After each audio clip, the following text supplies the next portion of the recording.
نہیں ہوگا، آگ کی زبان ہوگی، اس وجہ سے کہ یہ اس زبان کے ذریعے ایک کے پاس جاتا تھا، اس کی چاپلوسی کرتا تھا، دوسرے کے پاس جاتا تھا، اس کی چاپلوسی کرتا تھا۔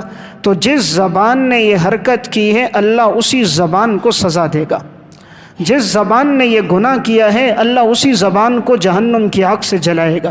تو یہ بھی کبیرہ گناہوں میں سے ہے، اس سے انسان بچے۔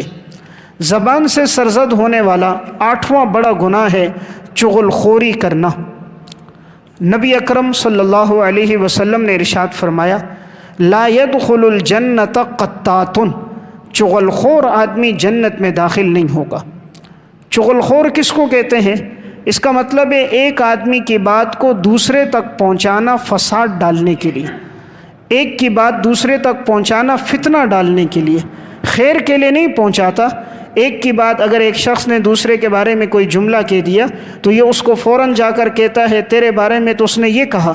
اب اس نے ایک بات اس نے کہی ہوتی ہے، 2-3 حاشیہ یہ اپنی طرف سے لگا دیتا ہے۔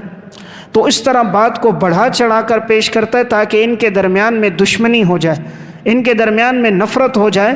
تو آپ صلی اللہ علیہ وسلم نے فرمایا جو شخص یہ کام کرتا ہے کہ 2 آدمیوں کے درمیان میں فساد ڈالتا ہے، آپ نے فرمایا کہ یہ جنت میں داخل نہیں ہوگا۔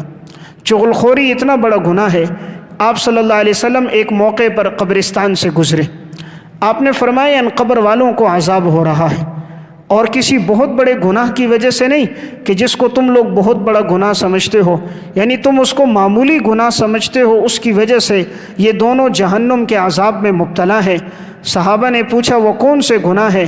آپ نے فرمایا ان میں ایک شخص وہ ہے لا یستتر من البول، جو پیشاب کی چھینٹوں سے نہیں بچتا، اور دوسرا شخص اس میں سے وہ ہے وکان یمشی بالنمیمہ، جو چغل خوری کرتا ہے۔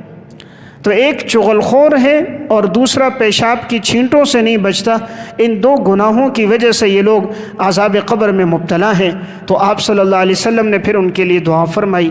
تو دیکھیں عذاب قبر میں مبتلا ہونے کا ایک سبب بھی کیا ہوتا ہے؟ چغل خوری ہے۔